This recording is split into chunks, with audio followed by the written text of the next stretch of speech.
नर्मदे यार। तो ये है धावड़ी आश्रम और अब हम यहाँ से प्रस्थान करेंगे। और ये है खप्परमाल की पहाड़ी। ये अगर आप रोड से जाना चाहते हैं तो 6 किलोमीटर का रोड पड़ेगा, पर ये पहाड़ी चढ़ने के बाद में थोड़ा सा पूरा 3 किलोमीटर पड़ता है। तो ये हमारा पूरा रास्ता है, यहाँ से हम आगे बढ़ेंगे। तो ये है धावड़ी आश्रम जहाँ पर हम रात रुके थे और अब हम यहाँ से चल चुके हैं। ये है खप्परमाल की पहाड़ी। ये बहुत ऊंची पहाड़ी है, आधा किलोमीटर का बिल्कुल एकदम खड़ा चढ़ाव। इसको चढ़ने के बाद में हमें रास्ता सपाट मिलेगा। अगर हम रोड से जाते तो हमें 7 किलोमीटर तय करना पड़ता चढ़ाई, उसमें भी उतार चढ़ाव उसमें भी है, और 7 किलोमीटर का चक्कर है। और यहाँ से कुल 2 किलोमीटर है, बस ये पहाड़ी चढ़ना है और इसके बाद हम पहुँच जाएंगे। तो ये रास्ता आप ले सकते हैं, पर इसमें थकावट बहुत हो रही है। पर यंग जनरेशन को तो जाना चाहिए। हाँ, और अगर जिनके पास जिन्हें ब्लड प्रेशर या शुगर की कुछ बीमारियां हैं तो वो इस रास्ते से ना आए बिल्कुल भी। नर्मदे दोस्तों, रेवा दर्शन वहाँ से खड़े होकर आप देखोगे तो आपको मैया जी के दर्शन हो जाएंगे, इसलिए यहाँ पर रेवा दर्शन लिखा हुआ है। ये खप्परमाल की पहाड़ियाँ हैं, बहुत ऊंची हैं और हम थक चुके हैं बहुत ज़्यादा। तो ये जो है बहुत कठिन समय है, हमारी परीक्षा है ये। और मैं यही कहूँगा कि जिसने कभी हार्ड वर्किंग नहीं की, कभी खेती में काम नहीं किया, तो वो ये रास्ते को सोच समझ के चुने, क्योंकि ये रास्ता चढ़ने के बाद मुझे नहीं लग रहा कि आप आगे कुछ किलोमीटर और चल पाओ। हाँ, जो किसानों के बच्चे हैं और वो ये सब कर पा रहे हैं, पर जी अभी नए यूट्यूबर और ये वीडियो बनाने वाले होते हैं ना, इनके लिए ये रास्ता ये नहीं है। आप वहाँ से जाइएगा रोड से, ये देखो ये रोड दिख रहा है ना, यहाँ से जाइएगा, ये सीधी चढ़ाई मत चढ़िएगा। ये 1.5 किलोमीटर बिल्कुल तो एकदम खड़ी चढ़ाई है और एक गलती गए खाई में। इसलिए आपसे नम्र निवेदन है, कृपया आराम से आइएगा रोड से, यहाँ से मत आइएगा। आराम से आना, बिल्कुल संभाल के ना, नीचे देख के, ठीक है। यहाँ पे रास्ता बहुत ही टफ है, तो खप्परमाल की घाटियाँ बहुत टफ है, ये देखना। पर नज़ारे आपको देखने को इतनी सुंदर मिल जाएंगी कि आपके अंदर एक नई एनर्जी आ जाएगी। सामने से सूरज उगता हुआ, इतना सुंदर सुंदर हवा, पहाड़ी, झाड़ियाँ। पर रास्ता कठिन है, पर दिल को छू जाने वाला है। आपको कभी ऐसा एहसास नहीं होगा कि आप पहाड़ियों में चल रहे हो। इतना सुंदर लगता है रियलिटी में। अगर जब भी कभी आप आओ ना, तो सूलपानी के जंगलों में से ज़रूर जाना। और ये घाटियाँ, ये पहाड़ियाँ, अभी तक के मामले में मैं काफ़ी दूर घूम के आया हूँ, काफ़ी जंगल देखे हैं, पर ये सूलपानी की पहाड़ियाँ, झाड़ियाँ बहुत टफ है। इसमें बहुत ऊंची चढ़ाई है, बहुत ऊंचा उतार है। 20-20, 30-30 किलोमीटर हमको चढ़ना ही है, उतरना ही है, चढ़ना ही है, उतरना है। पूरा 8 दिन लगते हैं। ये भी विपरीत था। अभी ये हम आश्रम में रुके, महाराज जी बोले कि भैया, मैंने कहा हम आधी दूर तो आ गए। भैया कहाँ, अभी तो आप स्टार्ट हो गए हो, अभी तो रियल जंगल चलेगा। तो फाइनली उनकी बात सुन के हम आगे ही बढ़े थे कि ये खप्परमाल की घाटी ने हमको हिला के रख दिया। इतनी चढ़ाई, इतनी चढ़ाई, इतनी चढ़ाई।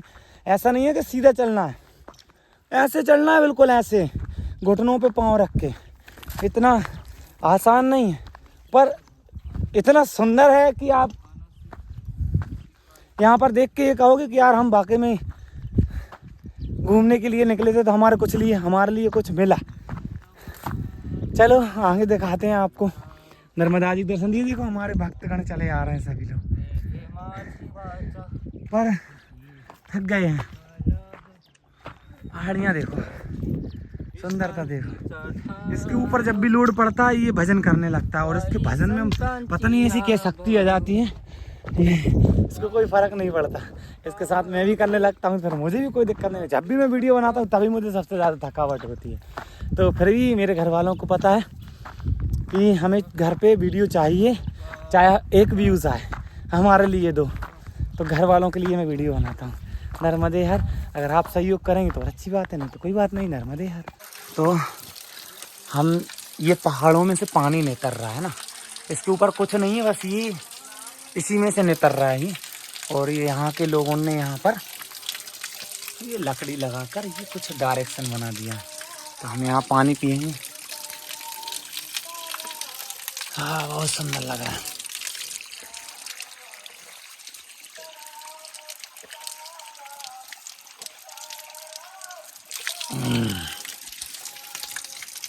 तो हम पहुँच चुके हैं श्री उत्तम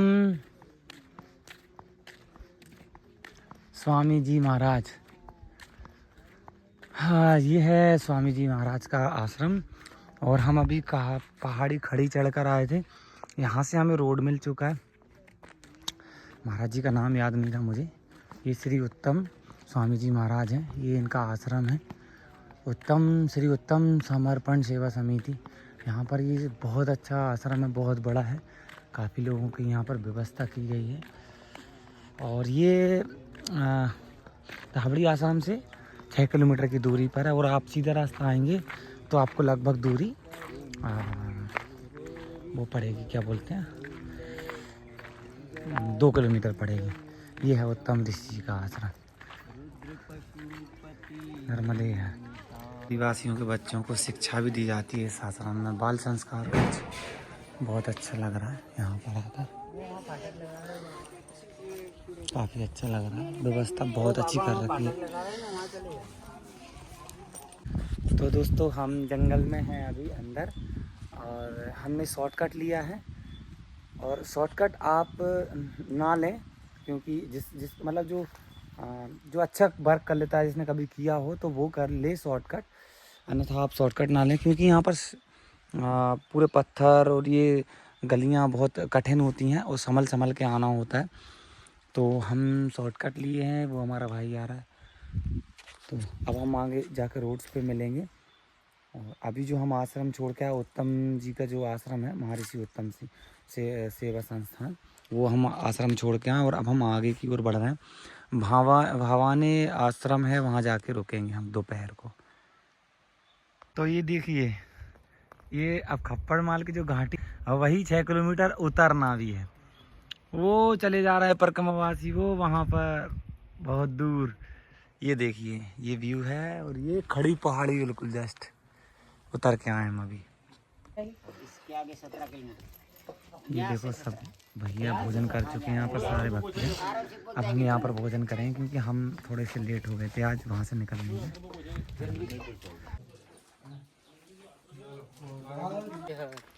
तो अभी हम कहाँ पे आ चुके हैं, और यहाँ तक आपको यात्रा के दौरान क्या क्या अनुभव हुआ है अभी तक, कुछ बताओ आप दोनों।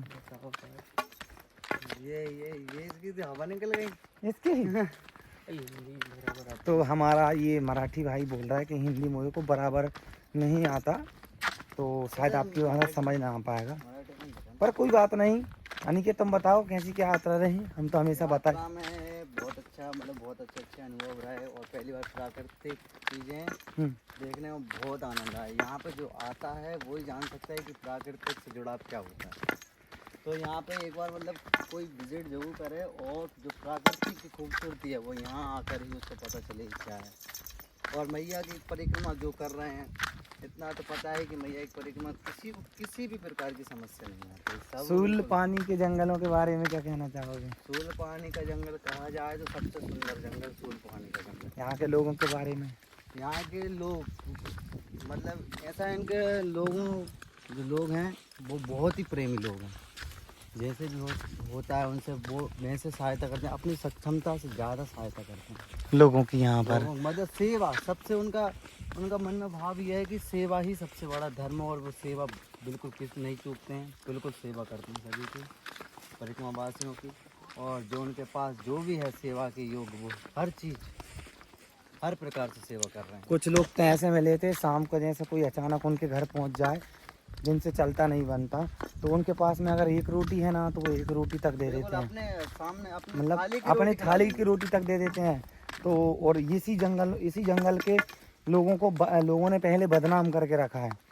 और ये अब इतना खूबसूरत जंगल है, और इतने खूबसूरत लोग हैं, इतने अच्छे लोग हैं, मतलब मैं कहूँगा कि मतलब इतना प्रेम मुझे अपने अपने क्षेत्र में कभी किसी को नहीं, कभी किसी ने नहीं दिया मुझे, जहाँ पर इनने दिया है।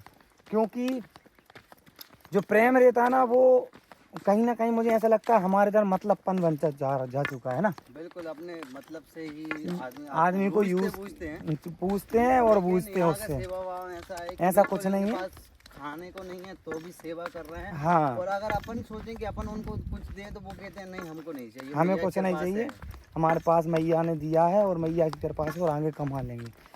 तो ये निस्वार्थ भाव है उनके, इस जंगल के जो सूल पानी के जो जंगल के जो आदिवासी हैं, खेती कर रहे हैं ये यार बहुत।